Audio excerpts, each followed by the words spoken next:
살며 죄중에 빠지리. 눈물이 앞을 가리고 내 맘 근심 쌓일 때 위로하고 힘주시리 주 예수. 예수는 나의 힘이요 내 친구 되시니 은혜를 간구하며 풍성히 받으리. 햇빛과 비를 주시니 주수할 곡식 많도다. 귀한 열매 주시느니 주 예수. 예수는 나의 힘이요 내 기쁨 되시니 그 명령을 준행하여 늘 충성하겠네. 주야로 보호하시며 바른 길 가게 하시니 의지하고 따라가리 주 예수. 예수는 나의 힘이요 내 소망 되시니 이 세상을 떠나갈 때 곧 영생 얻으리. 한없는 복을 주시고 영원한 생명 주시니 나의 생명 나의 기쁨 주 예수. 이 시간은 주한지방회장님이신 황용익 장로님께서 기도하시고 연이어 성경 봉독을 인천 서지방회장이신 서병주 장로님이 해주시겠습니다. 거룩하시고 전능하신 하나님, 진정한 기쁨이라고는 하나도 없는 이 세상에서 우리가 주 안에 항상 기뻐할 수 있도록 은혜를 허락하시니 감사를 드립니다. 중부의 장례를 통해서 땅끝까지 복음이 전파되고 하나님 나라 건설을 원하시는 하나님 아버지, 오늘 그 뜻을 실천하기 위하여 성령님이 함께하는 장례란 주제로 한마음 한뜻으로 이 성산에 모여서 머리를 숙여 싸우니 하나님 머리 들기 전에 하늘의 은혜를 허락하여 주시기를 간절히 바라고 원합니다. 하나님, 특강 첫 번째 시간입니다.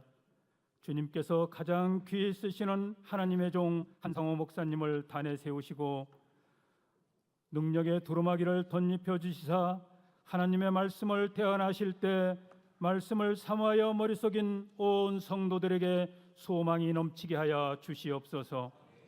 주님의 음성을 듣는 시간이 되게 하여 주시고 주님을 만나는 귀한 시간으로 인도하여 주시옵소서. 하나님, 사순절을 보내고 있습니다. 영원히 죽을 수밖에 없는 우리 죄인들을 구원하시기 위하여 골고다의 모든 고난과 고통 그리고 수모를 감내하시고 끝내 십자가를 지시고 무덤에서 부활하심으로 영원한 소망을 갖게 하신 하나님, 우리 심령이 이 시간 새로워지게 하여 주시고 변화되게 하여 주시옵소서. 은혜 충만 성령 충만케 하여 주시고 우리 모두가 연합하고 합력하여서 하나님의 뜻으로 어두워져만 가는 이 세상을 밝히고 하나님 나라의 평화로운 질서가 이 땅에 가득히 임할 수 있도록 은혜를 허락하여 주시옵소서. 하나님, 아직도 얼어붙어 있는 대지처럼 우리의 믿음도 얼어붙을까 두렵사옵니다. 우리의 영혼을 소생케 하여 주시옵기를 원합니다. 우리가 항상 깨어서 물질 만능주의와 이단의 공격에서 흔들리는 교단의 질서를 바로잡고 하나님 나라를 세우기 위하여 1000번 복음 전파 운동으로 이 땅을 변화시키게 하여 주시옵소서. 그래서 감리교의 부흥이 불길이 활활 타오르게 하여 주시고 이 땅의 교회들이 하나 되어 무너져가는 하나님 나라를 다시 세우게 하여 주시기를 원합니다. 하나님 일찍이 신앙의 선배들은 이 땅의 신앙의 자유와 선교를 위해서 순교를 마다치 않으셨습니다. 이곳 동대 올림픽을 통해서도 뿌린 많은 복음의 씨들이 자라게 하여 주시고 열매를 거두게 하여 주시기를 원합니다. 하나님 마지막 때 세계 만방에 복음을 전파하는 하나님의 선택된 이 나라 이 민족 되기를 간절히 바라곤 합니다. 이번 성회를 안전으로 보호하여 주시고 시간 주님께서 주장하여 주시고 보호하여 주실 길을 우리 주 예수 그리스도 이름으로 기도드립니다. 아멘. 하나님 말씀을 봉독해 올리겠습니다. 하나님 말씀은 사무엘상 17장 20절로 23절입니다. 다윗이 아침에 일찍이 일어나서 양을 양 지키는 자에게 맡기고 이새가 명령한 대로 가지고 가서 진영에 이른즉 마침 군대가 전장에 나와서 싸우려고 고함치며 이스라엘과 블레셋 사람들이 전열을 벌이고 양군이 서로 대치하였더라. 다윗이 자기의 짐을 집 지키는 자의 손에 맡기고 군대로 달려가서 형들에게 문안하고 그들과 함께 말할 때에 마침 블레셋 사람의 싸움 도두는 가드 사람 골리앗이라 하는 자가 그 전열에서 나와서 전과 같은 말을 하매 다윗이 들으니라. 아멘.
다윗처럼이라고 하는 말씀 나누고자 합니다.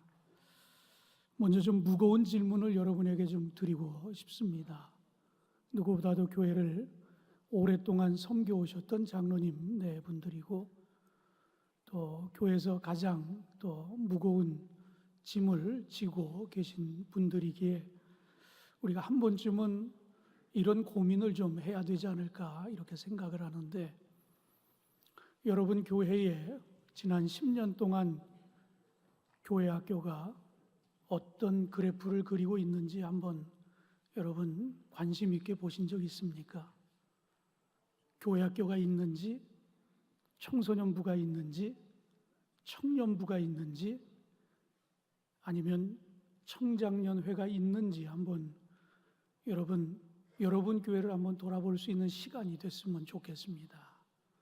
지난 주일날 저희 교회 권사 몇 분이 찾아왔는데 지방에 청장년회 회장이 됐다고 찾아왔어요. 그래서 우리 주안지방에 청장년회가 구성되어 있는 교회가 몇 교회가 되는지 아느냐 그랬더니, 제가 알기로는 주안지방이 한 40개 교회쯤 되는 거로 알고 있는데, 청장년회가 이렇게 5손가락으로 꼽을 수 없을 정도로 청장년회가 없더라고요. 이게 지금 교회 현실입니다. 그렇다면 청년부는, 청소년부는, 교회 학교는 지난 10년 동안 그 숫자가 늘어나고 있는지 아니면 줄어들고 있는지, 그리고 향후 앞으로 10년 후에 여러분의 교회는 또 어떤 모습을 하고 있을는지, 그런 것들을 여러분이 좀 심각하게 고민하는 자리가 됐으면 좋겠다, 그런 생각을 가져봅니다. 저희 교회는 금년에 93주년 맞이하는 해고요. 그리고 지금도 주일 출석은 성인이 3,000명 이상 모이는 대형 교회입니다. 그런데 걱정스러운 것은 이렇게 대형 교회임에도 불구하고 청장년, 청년, 청소년, 교회 학교 아동부들이 점점 줄어들고 있다라고 하는 이야기예요. 수에서는 크게 변화가 없지만 노년층은 자꾸 늘어나고 젊은 층은 줄어들고 있다라고 하는 이야기입니다. 그렇다면 이게 저희 교회의 이야기일까요? 저는 아니라고 생각합니다. 모든 교회가 조금 편차는 있을는지 모르지만 모든 교회들이 지금 분명 지난 10년 전과 지금, 그리고 향후 10년 후에 교회의 모습, 아마 여러분들이 누구보다도 걱정해야 될 그런 분들이 아닌가 생각하는데, 더 관심 갖고 다음 세대를 열어가는 그런 일에 여기 계신 우리 장로님들 부부가 더 많이 기도하시고 또 더 많이 헌신하시고 더 많은 관심과 애정으로 우리 젊은 세대들을 좀 보듬는 우리 장로님 네 분들이 꼭 되시기를 주님의 이름으로 축원합니다. 2017년 전국의 대학 교수 1,000명을 대상으로 설문조사를 해보니까 올해의 사자성어를 파사현정이라, 이 사자성어를 선정을 했습니다. 뜻은 사악한 것을 부수고 바른 것을 드러낸다라는 이런 뜻의 사자성어였습니다. 아마 우리나라의 시대 정신을 잘 반영한 그런 사자성어라고 생각이 되어집니다. 정의에 대해 목마르고 빛으로 어두움을 이겨내기를 원하는 그런 간절한 뜻을 담았다라고 생각이 되어집니다. 또 지난 1년 한국개신교에서는 종교개혁 500주년을 저희들이 맞이해서 나름대로 복음으로 다시 돌아가자고 그렇게 외치고 크고 작은 많은 행사들이 있었습니다. 이제 저희들은 새로운 해를 맞이했습니다. 그리고 이 자리에서 우리가 함께 결의하고 또 다짐하며, 그리고 여러분의 교회에 돌아가 여러분이 하고자 하는 것은 어떻게 하면 우리 과거의 영광을 다시 한번 회복하고, 그리고 더 많은 이들에게 복음을 전하고 더 많은 영혼을 구원하고, 그래서 교회의 중흥기를 다시 한번 맞이할 수 있을까 하는 이런 고민을 가지고 이 집회를 하는 것으로 알고 있습니다. 그런데 분명 이런 생각은 모두가 다 동일하게 갖고 있는데 문제는 우리 앞에 너무나 많은 문제들이 산재해 있다라고 하는 이야기입니다. 저희 교회도 인천 광역시의 남구 주안 1동에 소재하고 있습니다. 제가 몇 년 전에 구청장실에 들어가서 구청장님으로부터 그 남구의 여러 가지 현안을 이렇게 듣는 가운데 남구가 재개발돼야 될 지역을 94%로 보더라고요. 무슨 이야기입니까? 남구 전체를 뒤집어 엎어야 된다라고 하는 이야기예요. 그 얘기는 구도심의 핵이 남구라는 이야기입니다. 그래서 오래전부터 저희 지역도 좀 재개발 얘기가 나왔지만 사실은 이루어진 게 거의 없습니다.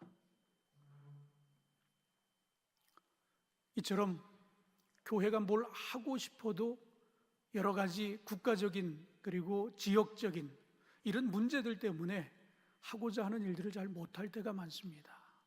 저희 교회가 구도심이다 보니까 거기에 거주하는 대부분의 주민들이 연령대가 굉장히 높습니다.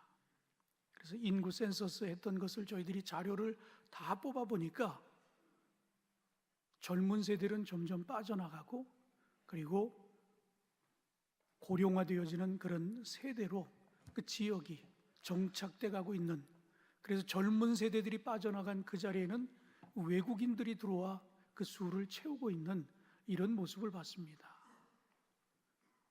저희 교회 앞에 주안 초등학교가 있습니다. 그런데 그 초등학교가 제일 많을 때는 한 학년에 16학급이 있었다고 그래요. 근데 지금 3학급이 있습니다. 근데 그 3학급도 유지가 되질 않아서 주안 초등학교가 있는 자리에서 그 옆에 동으로 이전을 합니다. 이번 신학기부터 초등학교가 4동에 있던 것이 2동으로 이전을 해서 더 많은 지역을 포괄해서 학교 하나를 운영하려고 그렇게 하고 있어요. 인구 절벽에 봉착해 있습니다. 그리고 초고령화 사회에 들어섰습니다. 그러다 보니까 정말 우리가 다음 세대를 열어가자 외치고 있지만 애들이 없어요. 청소년이 없습니다. 젊은이들이 없어요. 이게 지금 우리의 현실입니다. 저는 우리 장로님들 부부가 이 자리에 모여서 이렇게 뜨겁게 기도하고 말씀을 듣고 돌아가는 여러분들 가슴 속에 정말 교회를 사랑한다고 하면 내가 있는 동안 내 교회가 건강한 것이 아니라 다음 세대를 열어가는 일에 여러분들이 좀 디딤돌이 됐으면 좋겠다. 그러기 위해서는 가장 먼저 해야 할 일이 여러분의 자녀손들이 여러분의 교회 출석을 해야 그것이 사실은 가능한 일들입니다. 저희 교회는 93년 동안 93년 교회를 지켜온 가문이 있습니다. 지금 여기서 찬양을 하신 우리 장로님도 계시고 그 장로님의 또 집안되는 분들도 몇 분이 계세요. 한 가족을 90주년에 조사해 보니까 한 가족이 90년 동안 교회에서 뿌리를 내렸는데 230명 정도가 나왔어요. 그런데 90년이 지나서 그 가문에서 교회를 여전히 나오는 사람들을 조사해 보니까 130명이 있어요. 웬만한 교회입니다. 한 가문에서 5대째 흘러갔더니 사돈의 8천까지 다 따져보니까 233명이 나왔는데 그 중에 130명이 여전히 지금도 주안교회에 출석을 하고 있습니다. 저는 교회의 가장 건강성은 바로 이런 것이라고 생각합니다. 부모가 섬겼던 교회를 자녀들이 섬기고 그 후손들이 섬기고 그러면서 뿌리가 깊어지고 열매가 더 실해지는 그런 교회가 될 때 저는 건강한 교회라고 저는 분명히 믿습니다. 여러분의 교회가 우리는 희망이 없으니까 너희들은 다른 교회 가라 이런 교회가 돼서는 어렵다고 생각합니다. 그래도 부모가 교회를 뜨겁게 섬긴 교회를 자녀들이 그것을 보면서 내가 그 자리를 지켜야 되겠다라고 하는 그런 결단을 하고, 그래서 그들이 더 열심 내고, 그래서 교회가 아무리 여러 가지 문제가 있다 할지라도 그 문제를 극복하고 건강해지고, 그리고 양적으로나 질적으로 성장할 수 있는 그런 교회들을 여러분의 교회가 꼭 만들어 갈 수 있게 되기를, 그리고 여러분을 통해서 그런 일들이 일어나게 되기를 주님의 이름으로 축원합니다. 오늘 본문은 우리가 너무나 잘 아는 이야기입니다. 블레셋과 이스라엘이 이제 골짜기에 서로 마주보고 이제 일촉즉발의 전쟁의 위기에 놓여 있습니다. 그런데 문제는 블레셋의 장수였습니다. 골리앗이라고 하는 이가 서서 자신의 힘을 과시하고 힘없는 이스라엘을 모욕을 하고 있습니다. 오늘 우리가 나눈 사무엘상 17장의 1절과 2절에 보면 블레셋이 어디에 위치해 있고, 그리고 이스라엘 군대가 어디에 위치해 있는가라고 하는 것이 1절과 2절에 기록되어 있습니다. 그런데 이들이 위치한 곳은 바로 예루살렘으로부터 25km 정도 떨어져 있는 그런 위치입니다. 그렇게 멀지 않은 곳에 이들이 대치를 하고 있습니다. 그런데 문제는 이렇게 대치를 하고 있는데 장수는 하나님을 모욕하고 이스라엘을 조롱하고 있는데도 불구하고 이스라엘 측에서는 선뜻 나서서 싸우려고 하는 사람이 없다는 그런 문제를 가지고 있습니다. 그런데 우리가 잘 아는 것처럼 다윗만큼은 그렇지 않았다라고 하는 이야기입니다.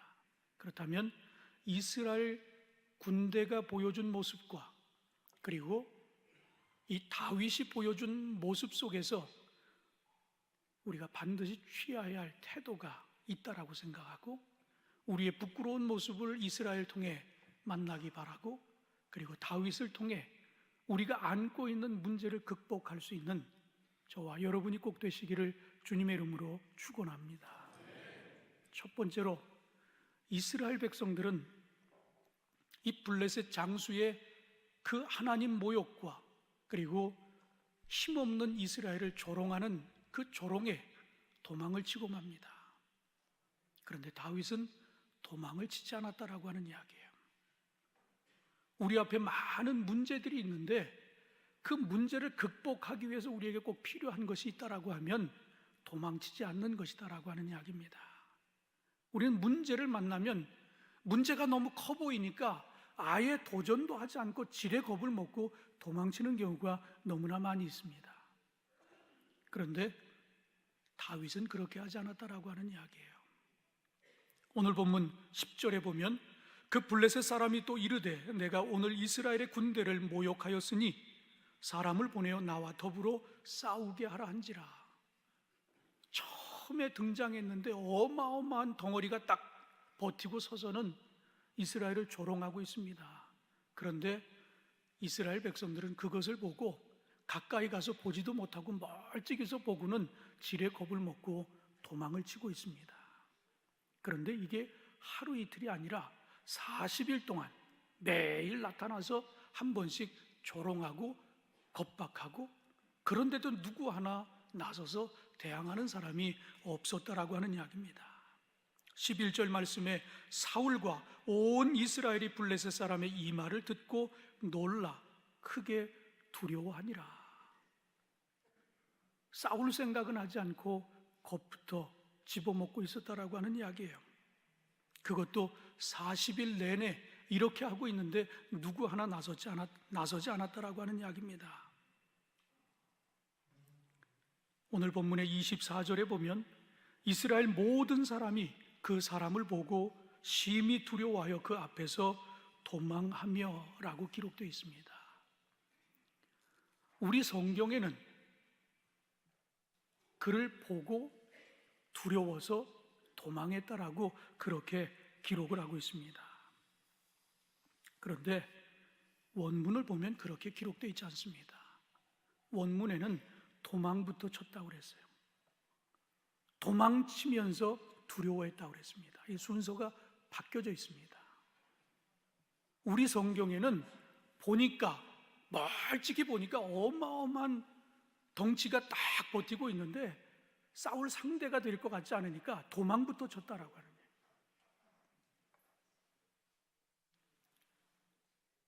우리가 문제 앞에 섰을 때 이런 모습을 갖지 않았느냐라고 하는 겁니다. 한번 도전해 볼 생각도 하지 않고 지레 겁을 먹고 도망부터 치지 않았느냐라고 하는 이야기예요. 그러나 다 그렇게 하지는 않았다고 하는 이야기죠. 많은 군대가 대부분이 그냥 멀찍이서 가까이 가지도 못하고 멀리서 보니까 너무 엄청난 사람이 서 있으니까 싸울 생각도 못하고 도망을 치고 맙니다. 여러분, 왜 이스라엘 군대가 도망을 쳤을까요? 자기 목숨을 부지하기 위해서입니다. 데일 카네기는 인생은 부메랑과 같다. 준 만큼 받는다. 그렇게 얘기했습니다. 여러분, 부메랑이 뭔지 아시죠? 부메랑이라고 한 것은 오스트레일리아의 원주민 아보리진이 사용하던 사냥 도구입니다. 던지면, 바람개비 같은 걸 던지면 던진 사람한테 다시 돌아오게 되어 있습니다. 그래서 다시 잡을 수 있어요. 사냥 도구이긴 하지만 집어 던지면 자신한테 다시 오게 되어 있습니다. 그게 부메랑입니다. 프로랑스 스코벨 쉰이라고 하는 사람도 삶은 부메랑이다. 우리들의 말, 생각, 행동은 언제가 될지 모르지만 틀림없이 되돌아온다. 그리고 정확하게 자기 자신을 그대로 명중시킨다라는 말을 남겼습니다. 이 두 사람이 공히 인생은 부메랑과 같다, 삶은 부메랑이다, 이런 이야기를 했습니다. 하나의 예를 들어볼까요? 금년 우리가 개띠라고 그러죠. 황금 개띠라고 그럽니다. 그렇죠? 그런데 2007년도에 황금 돼지 해가 있었습니다. 지금으로부터 11년 전의 이야기입니다. 그런데 이 황금 돼지의 해는 재물의 복을 받고 태어나는 해라고 그래가지고 예년에 비해서 2007년도에 아이를 굉장히 많이 낳았다고 그래요. 근데 아이를 많이 낳은 것까지는 좋은데 문제는 그 해 난 아이들이 학교 갈 때가 되면 경쟁이 치열하다라고 하는 이야기예요. 다른 해에 난 애들보다 2007년도에 난 아이들이 누구보다도 경쟁이 치열한 그런 사회에서 성장해야 된다라고 하는 이야기입니다. 이게 바로 부메랑이라고 하는 것이에요. 재물의 복을 갖고 태어난다고 하니까 많은 사람들이 애를 낳았어요. 근데 문제는 얘네들이 이제 학교 갈 때가 되고 얘네들이 사회에 진입할 때가 되면 서로 물고 뜯지 않으면 그 경쟁에서 살아남을 수 없다라고 하는 이야기예요. 이게 부메랑입니다. 좋을 줄 알았는데 시간이 지나고 나니까 그것이 그대로 아이들에게 경쟁으로 치열한 싸움으로 돌아올 수 있다라고 하는 이야기입니다. 오늘 이 블레셋과 이스라엘이 진을 친 곳은 예루살렘으로부터 25km 떨어져 있는 곳이라고 말씀드렸습니다. 그렇다면 그냥 웬만한 사람이 1시간 걸으면 4km 정도 걷습니다. 아주 빨리 안 걸어도 4km 정도는 걸을 수 있어요. 그러면 25km, 6시간 정도면 걸을 수 있는 곳입니다. 그러니까 반나절이면 성이 함락될 수 있다라고 하는 이야기예요. 그런데 이스라엘 백성들이 지금 그 장수를 보고 지레 겁을 먹고 도망을 쳤는데 어디로 갔을까요? 성으로 숨지 않았겠어요? 자기 목숨 부지하려고 성으로 숨어들었는데 반나절이면 이 성이 함락될 수 있다라고 하는 거예요. 문제에 부딪히지 않으니까 결국은 목숨 부지하려고 했던 그런 것이 반나절 만에 다시 목숨을 위협받는 그런 상황에 놓여지게 됐다라고 하는 이런 이야기입니다. 여러분은 문제 앞에서 어떻게 하시기를 원하십니까? 여러분이 이런 문제를 만난다고 하면 여러분도 도망치시겠습니까? 아니면 한번 싸워보시겠습니까? 오늘 이스라엘 군대는 도망치고 말았어요. 그런데 우리가 아는 소년 다윗은 그렇게 하지 않았습니다. 도망치지 않고 도리어 담대하게 그 장수 앞에 섰다고 하는 이야기입니다. 여러분, 그 요즘 스포츠 채널을 보면 그 격투기가 많이 나옵니다. 보신 적 있습니까? UFC. 한번 보세요.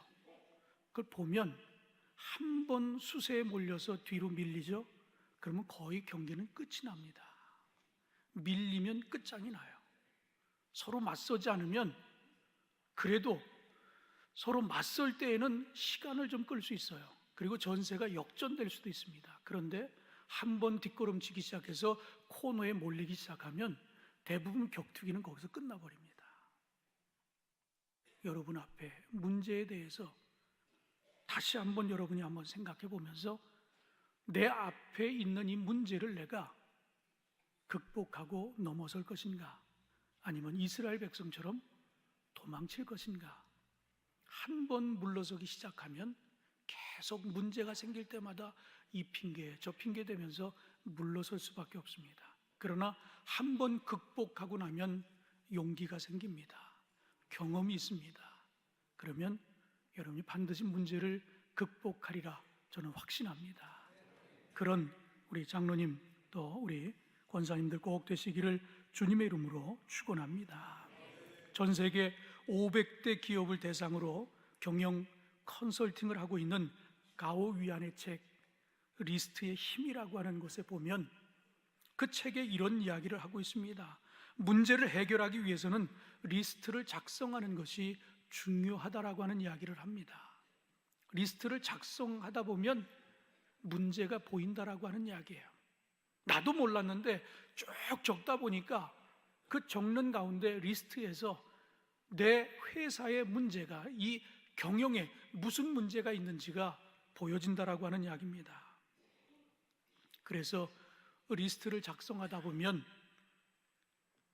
본질에 집중할 수 있는 힘을 키울 수 있다라고 그 책은 이야기하고 있습니다. 문제 앞에서 도망치면 더 이상 기회는 없습니다. 그러나 이 문제가 뭔지, 그 문제의 근본 원인이 뭔지를 이렇게 리스트의 힘에서 이야기하는 것처럼 그래도 그 문제를 극복해 보려고 노력하다 보면 그 원인을 알게 되고, 그 원인을 알게 되면 하나님 앞에 구하면 하나님이 지혜를 주실 것이고 능력을 주실 것이고, 그러면 그 문제를 극복할 수 있다 하는 이야기입니다. 저는 금년 한 해 우리 모든 장로님들 네 분이 교회가 가지고 있는 문제가 무엇인지, 그리고 여러분 개인적으로 가정적으로 일터에 무슨 문제가 있는지 모르지만 그 문제 앞에서 도망치지 않는 그런 한 해가 되기를 주님의 이름으로 축원합니다. 적극적으로 그 문제를 풀어, 그 문제를 극복해, 그 다음에 어떤 문제가 오든 그 경험을 바탕으로 해서 믿음으로 꼭 승리할 수 있게 되기를 주님의 이름으로 축원합니다. 두 번째로 그들이 보인 또 하나의 태도는 그 도망을 갔지만 다 도망간 것은 아닌 것이 성경에 기록이 되어 있습니다. 25절 말씀에 보면 이스라엘 사람들이 이르되 너희가 이 올라온 사람들을 보았느냐? 참으로 이스라엘을 모욕하러 왔도다.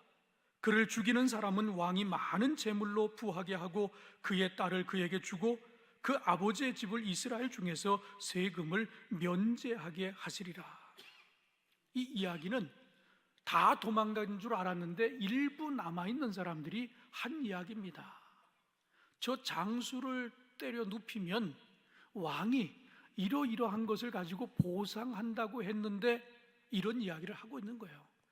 행동은 못하고 지금 뒤에서 야, 누군가 저 사람 적장을 무찌르면 왕이 이런 것들을 보상한다고 했는데 얼마나 좋을까? 행동하지 않고 말만 하고 있는 모습을 우리에게 보여주고 있습니다. 관심은 있는데, 기대는 하는데, 문제는 행동으로 옮기지 않는 것입니다. 우리 일상에 우리가 이런 것 얼마나 많이 경험합니까? 분명 알아요. 문제가 뭔지도 알고 어떻게 해야 되는지도 압니다. 그런데 막상 행동으로 옮기지 못하는 때가 얼마나 많이 있습니까? 그들은 누군가 나서서 골리앗을 쓰러뜨려 주기를 원하고 있습니다. 자신들은 아니라고 생각하고 누군가가 그렇게 하면 왕이 이렇게 포상한다고 했는데 얼마나 좋을까?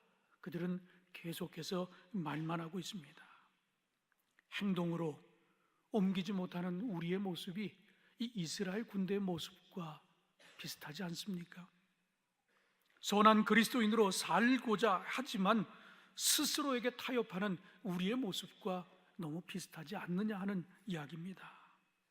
우리는 뭘 좀 하려고 하면 시간이 없다고 그러고 돈이 없다고 그러고 재능이 없다고 그러고 그래서 여유가 없어서 할 수 없다고, 그렇게 우리가 문제 앞에서 말만 하고 행동으로 실천하지 못한 적이 얼마나 많이 있습니까?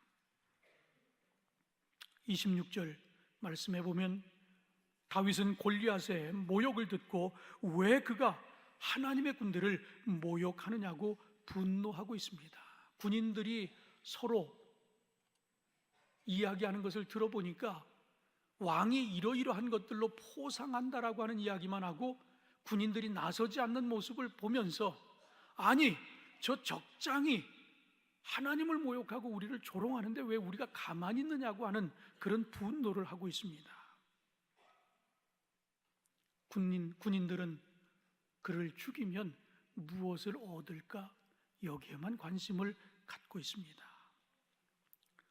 중국의 수억의 청춘에게 멘토로 자리 잡은 리 샹농이라고 하는 분이 쓴 책, 당신은 겉보기에 노력하고 있을 뿐이라고 하는 책이 있습니다.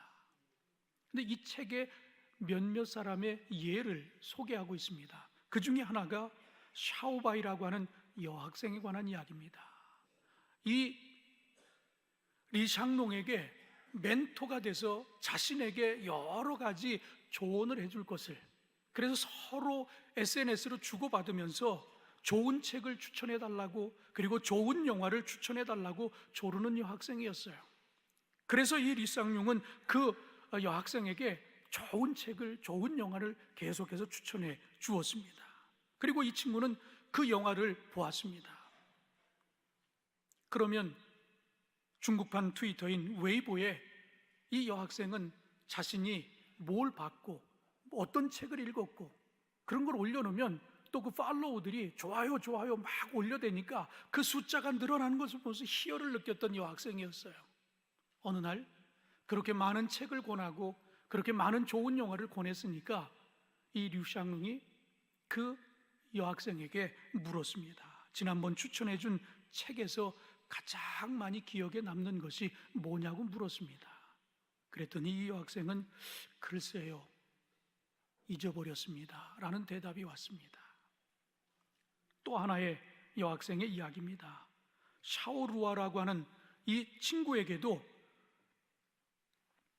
여러 가지 조언을 많이 해줬는데 이 친구는 중국판 카카오 스토리에 늘 글을 올릴 때마다 피곤하다, 힘들다, 그런데 그 이유는 내가 밤늦게까지 공부하고 새벽 일찍 일어나 공부하고 그래서 너무 힘들다라고 하는 글을 많이 올렸습니다. 그랬더니 많은 사람들이 또 그에게 팔로워들이 나타나서 야, 참 대단하다고, 그렇게 이른 시간에 일어나서 공부하고 늦게까지 공부하고 참 대단하다고, 이렇게 많은 사람들이 그를 따랐습니다. 그런데 시험을 보면 시험의 결과는 좋지 않았다라고 하는 이야기예요.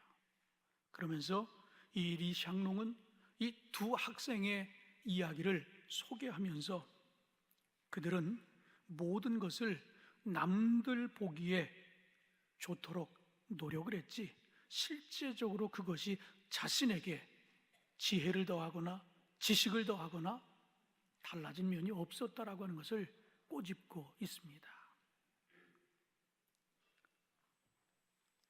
오늘 우리의 신앙이, 우리의 믿음이, 우리의 행위가 뭘 위한 것이냐라고 하는 이런 질문입니다.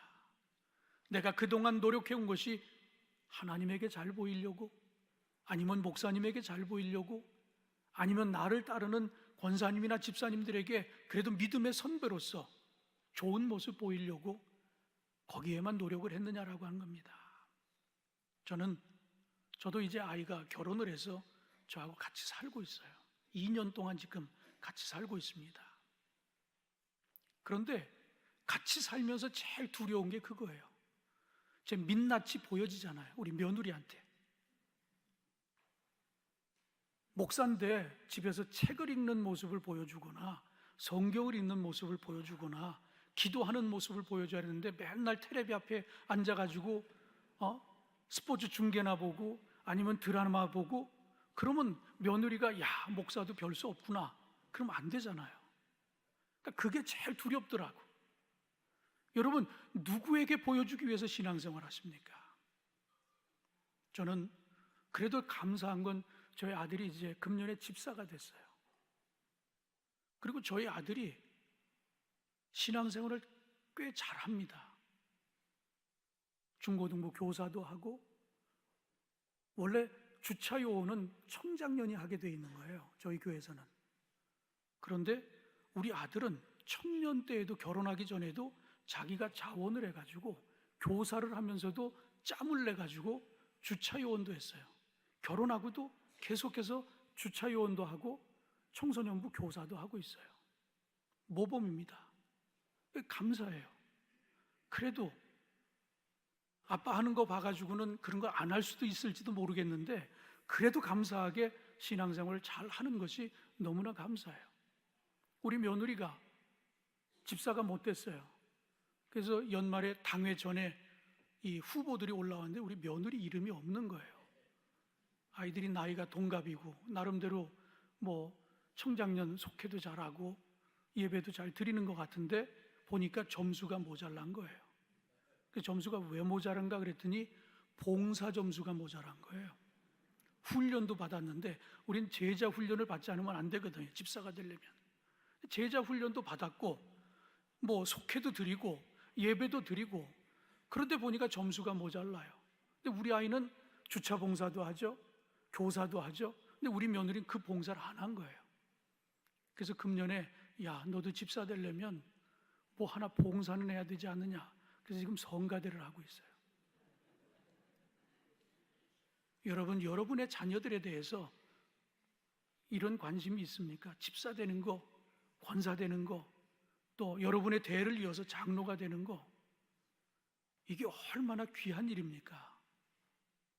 저는 우리 장로님들쯤 되면 장로님들의 자녀들이 저는 장로님들보다도 더 좋은 신앙의 인재들로 저는 커가기를 간절히 바랍니다.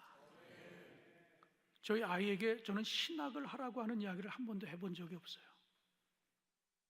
근데 본인도 제가 본이 안 됐는지 모르지만 신학을 할 생각이 전혀 없었는지 일반 대학을 나오고 지금 직장 생활을 하고 있습니다. 그런데 저는 그런 생각을 가져요. 꼭 목사만 돼야 된다? 그건 아니라고 생각합니다. 좋은 평신도로서 남는 것도 저는 굉장히 중요하다고 생각해요. 사실은 우리 교회의 역사를 보세요. 우리 개신교의 역사는 목사님들보다 훌륭한 장로님들이 훨씬 더 많습니다. 저는 지금 21세기를 우리가 보내고 있는데, 과거 우리 초대교회의 한국교회는 사실 평신도들의 헌신으로 지금의 교회를 이루어온 겁니다. 그런데 요즘은 그렇지 않은 것 같아요. 요즘은 그렇지 않은 것 같아요. 저는 이런 훈련을 받는 장로님들 대부분이 과거 우리 선배 신앙인들이 가졌던 그 헌신적인 모습, 그 모습을 여러분들이 한번 되찾아왔으면 좋겠습니다. 오늘 우리는 이 본문에서 또 한 명의 인물을 만나게 되어지는데, 이 다윗의 맏형 엘리압의 이야기입니다. 이렇게 동생이 형들에게 아버지 심부름을 해가지고 빵을 가지고 와서, 치즈하고 빵을 가지고 와서, 가만히 보니까 적장이 와서 막 조롱을 하고 모욕을 하는데도 이스라엘 군인들이 아무것도 액션을 취하지 않으니까, 듣다 보니까 이게 화가 나거든요. 그래서 그들하고 말을 섞고 있는데 그것을 맏형이 본 거예요. 내가 지금 이 자리에 있으면 안 되는데, 넌 지금 양을 지켜야 되는데 네가 왜 여기 와 있느냐고. 그리고 그들과 말을 섞는 것을 들어보니까 지금 이스라엘 군인들이 한 얘기들은 뭐예요? 이스라엘 군대들이 한 얘기는 저 적장을 무너뜨리면 왕으로부터 포상을 받는다라고 하는 이야기를 하고 있는데, 다윗은 그 이야기에 말을 섞은 것이 아니라 저들이 조롱을 하고 있는데 왜 우리는 가만히 있느냐라고 하는 분노를 하고 있는데, 멀리서 그걸 보니까 동생이 이 군인들이 가지고 있는 관심과 똑같은 관심을 가지고 이 자리에 있는 줄 알고 분노합니다. 28절에 보면 큰형 엘리압이 다윗이 사람들에게 하는 말을 들은지라 그가 다윗에게 노를 바라며 이르되 내가 어찌하여 이리로 내려왔느냐? 들에 있는 양들은 누구에게 맡겼느냐? 나는 내 교만과 내 마음의 완악함을 아노니 내가 전쟁을 구경하러 왔도다. 자초지종을 알아보지도 않고 화부터 내고 있습니다. 아주 분노하고 있다라고 그렇게 얘기합니다. 그 이야기가 어찌하여라고 하는 표현입니다. 내가 어찌하여 이리로 내려왔느냐라고 하는 이 말씀 속에 어찌하여는 엘리압이 다윗이 걱정이 돼서 한 이야기가 아니라고 하는 이야기입니다. 원문을 가만히 들여다보면 어찌하여라고 하는 것은 동생을 걱정해서 하는 이야기가 아니라 화를 냈다라고 하는 이야기예요. 전쟁에 참여도 못하고 있는 이 맏형, 동생에게 뭔가 좀 보여줘야 되는데 이스라엘 군대 모두가 다 떨고 있습니다. 대부분은 도망갔어요. 남아있는 사람들도 말만 하고 있습니다. 그러니 맏형으로서 그 동생에게 얼마나 자존심이 상했겠어요. 화를 낸 겁니다. 싸우지는 못하고 있죠. 조롱은 받고 있죠. 그런데 동생이 그걸 목격했잖아요. 그러니까 자존심이 상하니까 동생에게 화를 내고 있습니다. 열등감이 폭발한 겁니다. 내가 어찌하여 이리로 왔느냐? 히브리어의 이 내용들을 살펴보면 무엇을 위하여, 어찌하여라고 하는 이 표현은 그 히브리 원어에 보면 무엇을 위하여, 그러니까 무슨 이야기입니까? 군인들이 하는 이야기하고 동일한 선상에서 동생을 그렇게 봤다라고 하는 이야기예요. 군인들이 한 얘기는 포상에 관한 이야기를 하고 있었잖아요. 그러니까 동생에 대해서도 어찌하여라고 하는 이 표현을 썼다는 것은 너도 뭘 얻어먹으려고 여기에 왔느냐라고 하는 이런 표현이라고 하는 것입니다. 그런데 이스라엘 군대에 남아있는 사람들은 포상에 대한 것만 관심을 가졌지만 다윗은 달랐습니다. 어떻게 하면 저 적장을 무너뜨릴 수 있을까? 오늘 우리는 이 두 번째 이야기 속에서 이스라엘 군대는 말만 하고 있습니다.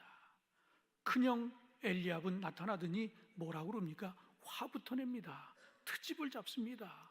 자기 자존심이 구겨지고 그래서 동생 앞에서 화를 내고 있어요. 여러분, 교회 안에서 한번 이런 모습이 있는 것을 쉽게 발견해 볼 수 있습니다. 나는 못하는데 누군가 이런 일을 할 때 자존심이 상할 때가 있어요. 이건 내가 해야 하는 일인데 선뜻 나서지는 못하고 누군가 나섰을 때 기분 나빠하는 사람들이 있습니다. 트집 잡는 사람들이 있습니다. 그 트집 잡는 사람이 나는 아닌지 여러분 한번 생각해 보시기 바랍니다. 우리 교회에서 뭘 하면 그래도 내가 1등해야 되는데, 내가 해야 되는데, 근데 선뜻 부담스러우니까 하지 못하고 있는데 누군가 집사님이, 권사님이 딱 나서서 뭘 했다고 생각해 보세요. 그러면 은근히 트집을 잡습니다. 아무것도 없으면서 뭘 한다고 그래? 그게 얼마나 대단한 일인데 그게 가능한 일이야? 내가 할 수 있어? 뒤에서 이렇게 트집 잡는 사람들이 있다라고 하는 이야기입니다. 문제를 넘어서지 못하고 말만 하고 때로는 트집 잡는 그런 이들이 우리 주변에 있다라고 하는 이야기예요. 사랑하는 성도 여러분, 말만 하지 마시기 바랍니다. 이것을 넘어서 트집 잡는 일에 여러분이 주인공이 되지 않기를 바랍니다. 누군가 내가 못하는 것을 누가 했을 때는 격려해야 돼요. 축복해 줘야 됩니다. 그런데 한국 사람들의 기질이 그렇지 못한 것 같아요. 내가 못하는 걸 누가 하면 배가 아파. 그래서 뒤에서 뒷담화하고 그런 경우가 얼마나 많이 있어요. 오늘 우리는 그래도 장로님들 네 분이 모인 그 어떤 그룹보다도 가장 성숙한, 가장 믿음 있는 그런 그룹이 아닙니까? 내가 말만 하는, 트집하는 그것을 뛰어넘어서 누군가 교회 안에서 그런 일을 행하는 일이 있다고 하면 여러분이 자제시키고 권면하고 그를 위해서 기도하고 그런 그룹으로 여러분이 교회 안에서 위치할 수 있기를 주님의 이름으로 축원합니다. 마지막으로 행동으로 보여주자고 하는 이야기예요. 이스라엘 군대는 도망갔습니다. 말만 했습니다.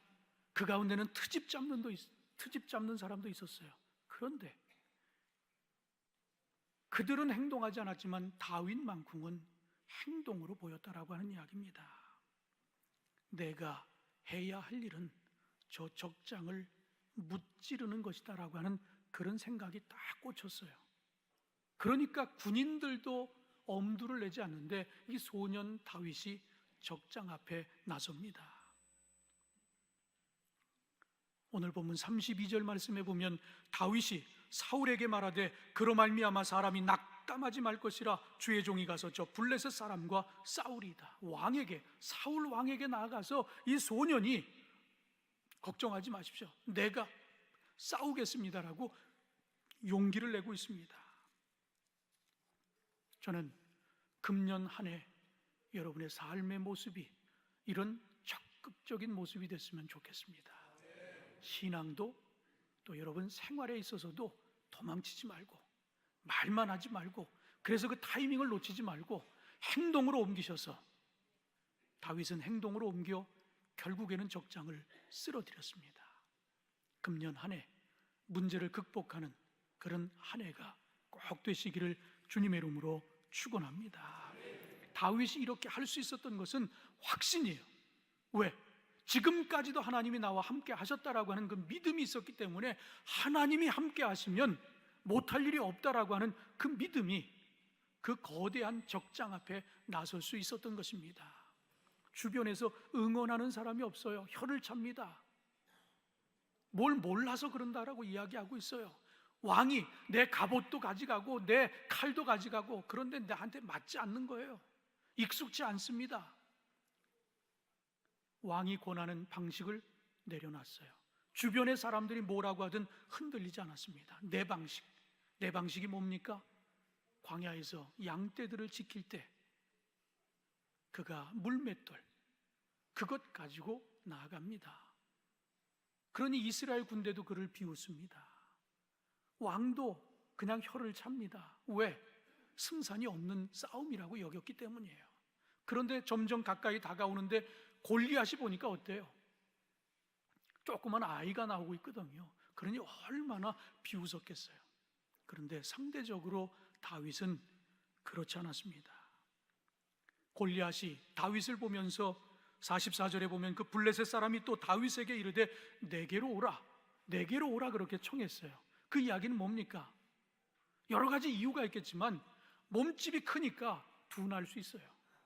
재빠르지 못합니다. 그러니까 상대 보고 오라고 하는 이야기일 수도 있습니다. 다윗은 생각해 보니까 너무 크거든. 대충 던져도 맞겠거든. 확신하는 거예요. 확신이. 하나님이 지금까지도 그 사자를 죽이고 양들을 지킬 때 보면 하나님이 하라고 하는 대로 하면 틀림없이 맞춰서 잡았거든요. 근데 이건 너무 커. 대충 던져도 맞게 생겼어. 그러니까 확신이 있는 거야. 하나님이 여태까지 함께 했으니까 하나님의 방법으로 나아가면, 하나님이 함께하면 이긴다고 하는 확신이 있었던 거예요. 결국은 쓰러뜨리지 않습니까? 금년 한 해 저는 문제 앞에서 물러서지 않는 한 해가 되기를 바라고, 말만 하는 그런 한 해가 되지 않기를 주님의 이름으로 축원합니다. 다윗처럼 행동하는 신앙인이 꼭 되시기를 주님의 이름으로 축원합니다. 기도하시겠습니다. 하나님 감사합니다. 은혜의 자리에 저희를 세워주심에 감사합니다. 오늘 우리에게 주신 말씀 우리 가슴에 새기며 문제 앞에서 도망치는 어리석은 자 되지 않게 하여 주시고, 말만 하는 연약한 자 되지 않게 하시고, 행동하는 신앙인 되게 하여 주시옵소서. 예수님의 이름으로 기도하옵나이다. 아멘. 감사합니다. 지금은 우리 주 예수 그리스도의 넓으신 은혜와 아버지 하나님의 극진하신 사랑하심과 성령의 감화 감동하시고 역사하심이 여기 모인 우리 주 안의 모든 성도들 위해 지금부터 영원토록 함께하여 주시옵기를 간절히 축원하옵나이다. 아멘.